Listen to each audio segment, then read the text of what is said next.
everybody. Guess what time it is? It's time for another episode of What Else You Got with Mitch and Margot. Hey, Mitch, what else you got today? I don't know. It's a little cloudy outside. We're expecting some severe storms to come in, but it's also abnormally warm. But 2 weeks ago it was abnormally cold. So Texas Well, weather. I just went for a short walk, and I always have a hard time figuring out how to dress when the temperature is in the 50s because is it a cold 50 something or is it a warm 50 something? So I usually have to go in layers whenever it's in the mid 50s so that I can adapt. Well, I think we're going to side tangent off of what I was originally going to start with, just because regional temperatures. That's always a really interesting one. Of you say 50 is sort of warm, sort of cold, but in Texas, anything below 70 is cold. Well, that's a mind perspective, yeah? Yeah, because at least when I was growing up in Idaho, if there's no wind, 40 degrees was a nice, comfortable t-shirt and shorts. Well, especially if the sun is out. If the sun is out and you're walking in the sun, 50s are really warm. You do not need a jacket. You do not need a sweatshirt. But if there's cloud cover and a breeze, so you're in shade with a breeze, you need a jacket because it is cold when it's in the 50s. Yeah, and one of the interesting things, so back when I lived in Idaho, it was very interesting that, uh, say, 20 degrees, no snow on the ground, it is frigid. 20 degrees and snow on the ground, you'd be t-shirt and shorts. Not t-shirt and shorts. I think you're remembering it wrong. Well, I know a couple of people that it didn't matter if it was zero outside, they'd still be t-shirt and There shorts. are a lot of Idahoans that wear t-shirts and shorts and sandals year round. Year round. I get cold.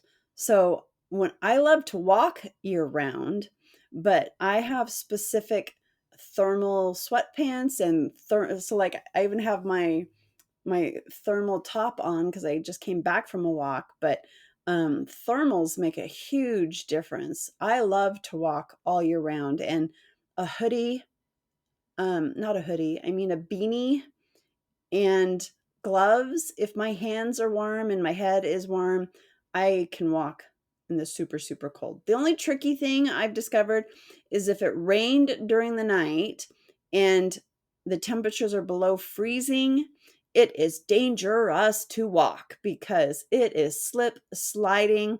There's black ice where you don't expect it. And it I have to walk so slow and so carefully that I might as well have a walker. I might as well just stay home in my rocker.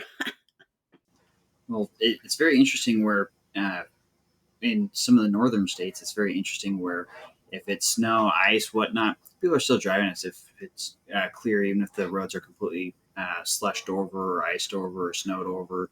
But when you get to the south, the threat of snow, the occurrence of a dusting is enough to shut down towns. Well, it's enough to shut down towns because they don't have the equipment or the historical need for it. Where in Idaho, um, there's such a historical need for big machinery that when there's threat of ice or snow, we have equipment prepared to go out on the roads to sand the roads, ice, de-ice the roads. And so we have the equipment prepared to take care of the roads so that people can drive safely. And frankly, whether you're walking or driving, I always think it's easier to do that on snow than it is black ice. Black ice, you gotta be so careful. Yep. And so, for those who don't know what black ice is, what would you say black ice is? What do you mean? There are people who don't know what black ice is? What? Yeah, think Hawaii. Hawaii. It's always warm. Yeah. Okay. So black ice is ice that you can't necessarily see. And so if you're walking, you can slip and fall on your bum. If you're driving, your cars can spin and you can do a 360. Um, Black ice can be very dangerous. Black ice is especially dangerous when it's under a fresh dusting of snow because you think you're going to be driving on snow, but it's just a dusting of snow and it's actually ice underneath. That's why I have my tires changed for the seasons. And in the winter months, I drive with studded tires, which sometimes people give me a hard time for having studded tires, but I've driven enough in winter months historically where there's black ice when you go over a bridge, and enough slippery conditions that it's a great comfort and security for me to have studded tires because then I don't have to worry when I'm going over a bridge. I don't have to worry about hitting a patch of black ice because those studs will really grip into it.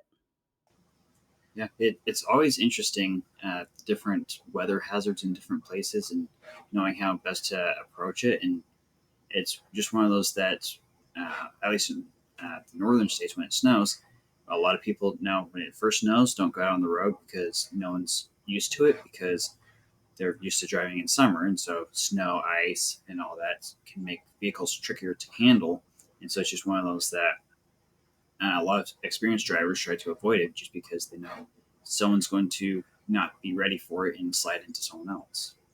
Well, that's when defensive driving really comes into play because when you've got brand new teenage drivers and you've got people who've moved to a snowy state from a sunny state who don't know how to drive in it, the more experienced snow drivers need to be defensive drivers and make sure they have plenty of space between them and other vehicles and get I wish they would give each other more grace because it inevitably there's always someone on the freeway driving in a snowstorm when there's a ton of snow on the ground, probably some black ice underneath it, and there's some guy or gal who thinks there is no danger and they just go whipping through there super fast. And I always hope everybody will just be safe, but you can be safe and drive more quickly. Driving in the snow, you do not have to drive 5 freaking miles an hour.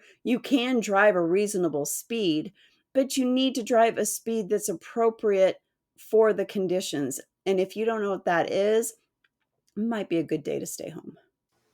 Yeah, and just from my experience, it's one of those that if it's severe snow and you're the pack leader, people will follow you. If you don't want to be pack leader, try to figure out how to get out of the way and let someone else be the pack leader because the first car will tell all the other cars how to behave. And so you'll be driving down the road, you'll have one car way out in front and this big gap between them and the next car because the second car is watching to see how the first car swerves so that they know, all right, I need to either slow down, adjust differently. And when we say at appropriate speeds, if you can't see the road, you're probably going too fast. Uh, and it's also one of those that if it's icy and whatnot, if you're in a curvy area, it means you're going slower. If it's a straight shot and you know you can stop, you're probably okay going a little bit faster. But it really just comes down to know your vehicle, know your skill, and know the conditions. And also, don't overestimate any of those. Right, and also be aware that if people are following the leader like you mentioned, but it's actually a 2, 3, or 4 lane road, if you think you can pass that person, be aware of 2 things. Number 1, you've got snow buildup between the lanes, and if nobody's been driving in the other lanes, then it's going to affect your tires differently. And so that's something that I see people forget. So even if multiple lanes are worn down to where it's just slushy asphalt, sometimes there's still a pretty big pile of snow in between the lanes.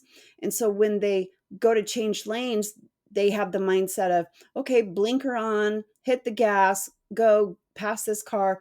But you actually have to be careful because depending upon the wheels of your car, when some of your wheels hit the snow or slush, it affects the way the rest of your car gets up and goes.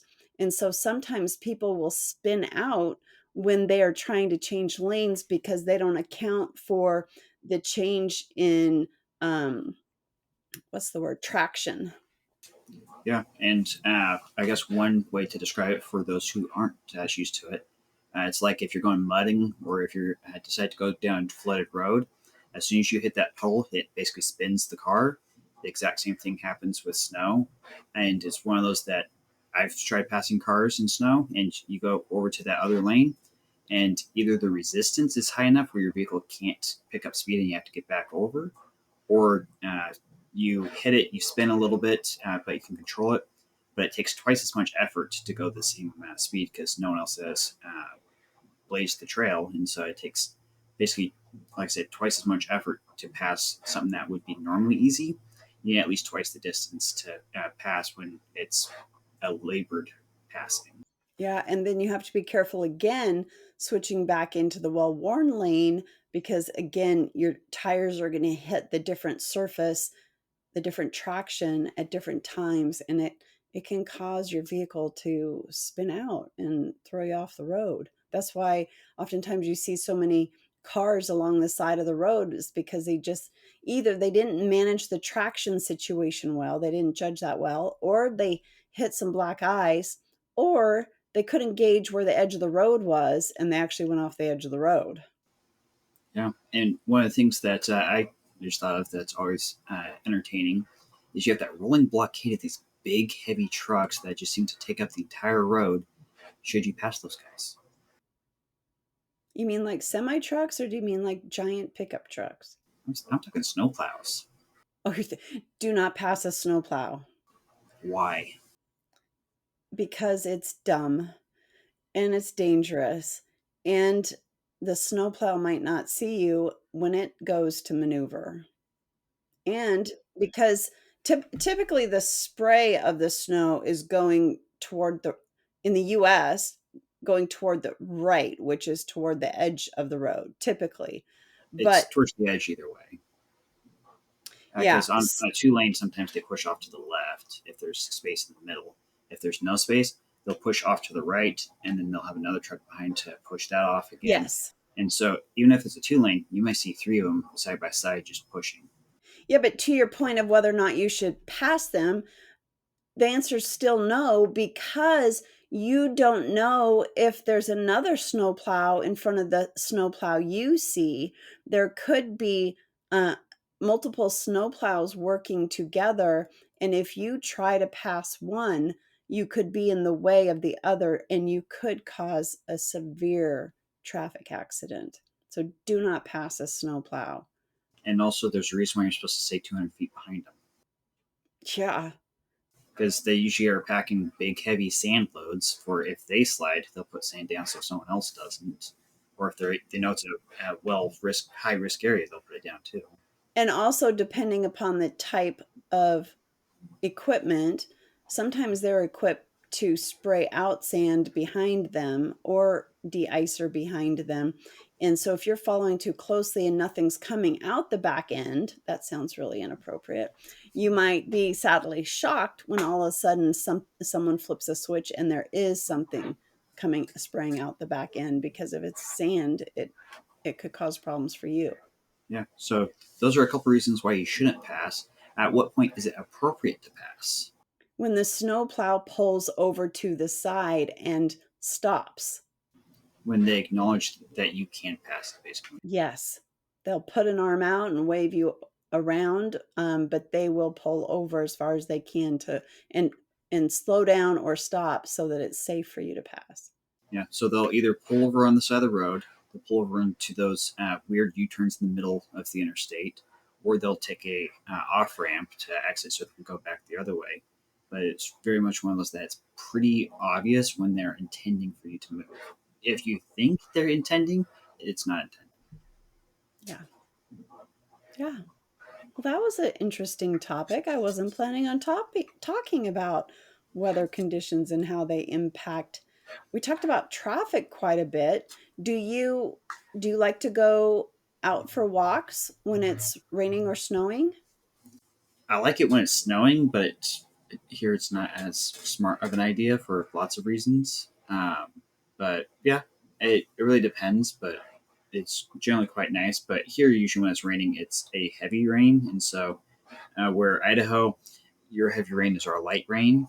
So it's one of those that, yeah, you might think it's heavy outside. We'll think it's light. If you think it's a light rain, I call it spitting because that's about all it does here. That's about as light as it gets. But so for me, I personally love the hurricane weather that comes through. I don't like the hurricane, but usually I catch the arms of a hurricane that goes through and brings some really nice, big, heavy storms, which when you get the arms, not that bad. But when you get the middle, that's where it's more trouble. And one of the things, so since we're talking about weather and traffic, one of the things that I found quite interesting when I moved down to Texas and then I went to the coast for the first time, going inland. So it's a 2 lane highway, and then they have a hurricane lane. So when it's a hurricane evacuation, they have 3 lanes working just to get people going. Otherwise, that hurricane lane you're not supposed to touch. Interesting. Interesting. Well, I love walking in the rain and in the snow.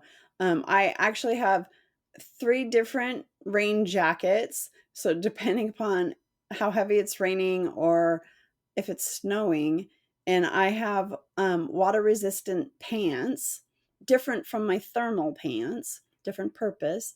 And so if it's raining out, if it's just raining lightly, I'll wear my water resistant pants and my lightweight rain jacket and just go enjoy the breeze and the light rain. If it's raining heavier, I actually have waterproof walking shoes too. And so that way my feet don't get soaking wet. And if it's snowing, I have walking snowshoes that are meant for walking, and then a heavier rain jacket that I can wear thermals underneath. So I feel like there's no bad weather, just bad clothing choices. That's a great way of putting it because when you hear about people who have weather related problems, it's usually because they didn't have the right gear. Whether that's it's too cold, well, get another jacket or get a bigger jacket. It's too wet, get a wetsuit. It just there's a bunch of different things you can do. Um, but yeah, it really just comes down to using the right equipment for the right job. Well, and yes, and I just think that there are benefits to walking in different types of weather and walking in different seasons of the year. I do not walk with headphones on. I try really hard to just be present when I'm walking, and I try to pay attention to the way the trees and the leaves are changing. I try to pay attention to the birds that are I'm not a birder, but I like to pay attention and see what birds I see. And I like to people watch too. Where I live, there's a great assortment of dogs. And so I really enjoy seeing people out walking their dogs. And I love walking all year round. Yeah, and I really do like the point of not walking around with headphones in. Yes, in some cases, if you need encouragement for speed, then headphones can help. But there's something about the sound of silence or the sound of nature that is quite relieving. Even if your nature is city streets and traffic, that's still nature-ish. Well, at least you're listening to sounds. One of my favorite sounds to walk with is in the fall when I get to stomp and swipe and step through all of the crunchy leaves. I just love to kick up the leaves and crunch down on the leaves. I love the sound of crunching and falling leaves. A falling leaf makes a sound. Oh, what if no one's around? Does it still make a sound? Yes, it does. Oh, okay. Um, yeah, the other day I was actually walking on a sidewalk, and there were acorns everywhere, and they kept Mm. popping underfoot. I'm trying to remember. I walked past a similar tree. I can't remember if they were acorns or walnuts that had fallen. And I remember wondering if the people who lived there harvest them ever. Yeah, it's always interesting what you can find when you're out walking and observing the world. Yes. Yep. I love looking at the decorations. People had up Halloween decorations, and I've seen quite a few when I walk through the neighborhoods. I've seen quite a few Thanksgiving decorations. I was surprised to see so many inflatable turkeys. So that's been fun to see. And then people are starting to put up some Christmas decorations. I love to see lights on houses. Do you put Christmas lights on your house? I used to. I haven't done it where I'm currently at, but I I have this dream of being one of those really cool show houses. I haven't quite made it there yet, but it's on my dream list. And with the note of like the Thanksgiving decorations, there's a couple of houses in the neighborhood that have the permanently attached lights, which they look pretty nice. But I've noticed that they've been a orange, a burnt orange, and a little bit of a brown color. I'm going, oh, they're doing Thanksgiving colors, which that's a little trickier to do with LEDs. And it's just one of those that at the other end of the street, you've got people with Christmas lights already. I'm going, it's very nice. One of my favorite activities to do in the Christmas season is just go drive neighborhoods, be that weird guy that's just driving neighborhoods. But it's very interesting to see all the different arrangements and assortments of decorations. I love it. My son-in-law, he and his dad the last couple of years have put together one of those really elaborate light shows that moves to music. And so they have like speakers set up outside that play the music, or you can tune in your car to a specific station and the lights move to the music. That's pretty impressive. I don't need something that fancy. I just really love seeing lights, even basic lights, just an outlining of lights on houses. So there's actually a place here in San Antonio, and I will give them the shameless plug. Lights Alive is a nice place. They are out in the Helotes area off of Calabria for those who are interested. And it's a drive-through light show.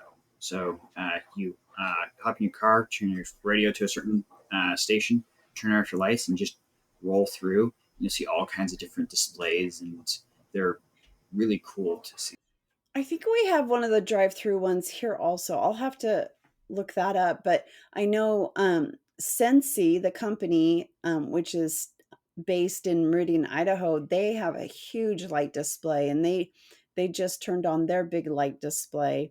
And then out in Caldwell, Idaho, a little further than where I'm at, they have a huge light display in downtown Caldwell, just with tons of different figures. And it's along the water there, and they even have a little ice skating rink. It's pretty impressive to go and look at that also. We have another place called Botanical Gardens, and they have a huge light display for you to walk around. But yeah, I love Christmas lights. Christmas lights bring me joy. Which the interesting theme of all this is know what you have local, whether it's weather, whether it's traffic, whether it's nature, or whether it's special attractions. I was actually talking to someone at work this morning, and we were talking about gummy bears and sour patches. And she was talking about how she really wished she could go get very specific flavors of gummy bears. I'm going, well, there's a bunch of stores that have it. You can either go to these chain stores that they already have them separated out, or if you go to your premium candy shops, they usually have their gummy bears separated out so you can get just what you want and the amount you want. And it really just comes down to what you have local. Yeah. Yes. I love, they're not cinnamon bears, they're cinnamon dragons from Trader Joe's.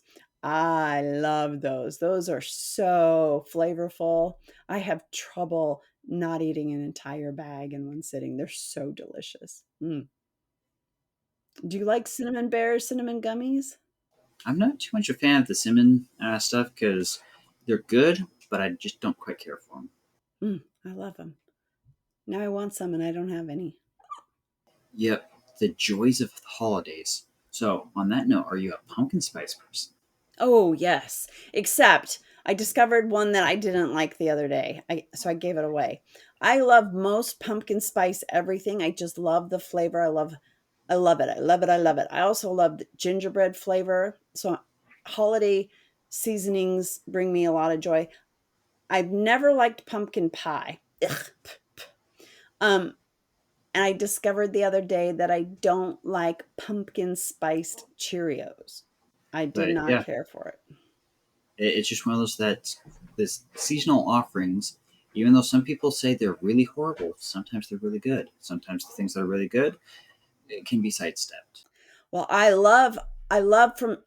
giving like Trader Joe's a huge plug today. I We're bought always looking for sponsorship. There you go, Trader Joe's, Trader Joe's, Trader Joe's. Love them. The other day I made a huge batch of Trader Joe's pumpkin waffles. So good. I make them in my little Belgian waffle maker, the one that makes them, the fat chubby waffles. Oh, those pumpkin flavored waffles are so freaking good. So I made up a whole batch of them, and then I put them in the freezer So then I can just pull them out whenever I want to, pop them in the toaster, and I've got hot, fresh, toasty waffles.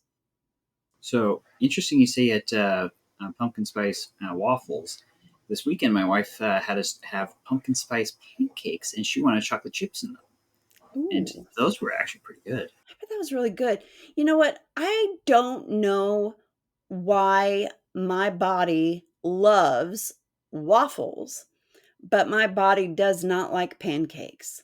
If I eat a pancake, it gives me the worst heartburn, and then I get a headache from that. So I don't, something about the pancake I just can't do. But basically, the exact same ingredients in a waffle maker, totally fine. Yeah, for me, it's a texture thing because pancakes just sit weird. I'll still eat them, but I'd rather have a couple nice waffles. Yeah, it's like they digest differently or something. It could also be just the way they cook because pancakes need to be moist and fluffy, as waffles you want them a little crunchier. Yeah. Yeah, so I love waffles. I do not love pancakes. Cool. So, what else you got on this topic? I also love gingerbread flavored things. I'm looking forward to gingerbread flavored things. One year at Costco, I think it was my son who introduced me to gingerbread cakes, little cakes at Costco, and I've never been able to find them since. Every single year, starting early in the season. Huh? Say it ain't so. I'm telling you, it is so. I cannot find them. So, Costco, if you want me to love you more than Trader Joe's, make those gingerbread cakes. I loved them. I need them. Heaven forbid I'd have to make it myself. Ooh, now we just have to go find some. If anyone has a good recipe or a link to a kit, let us know because we love our Well, gingerbread house. Trader Joe's has a great gingerbread um ki- kit, cake, no, what, mix, gingerbread mix. And so I did make that up and made my own little cake. It was pretty delicious. Okay, I think I'm hungry. We could sit here and talk about food for another hour, or I could go have some dinner. I think I'm hungry. Well, cool. What are I you think what are you going to what, have for dinner? What are you going to have for your next meal? that's a great question. I will have to go look in the fridge because there's always I, something magical in the fridge. I'm having enchiladas from Costco.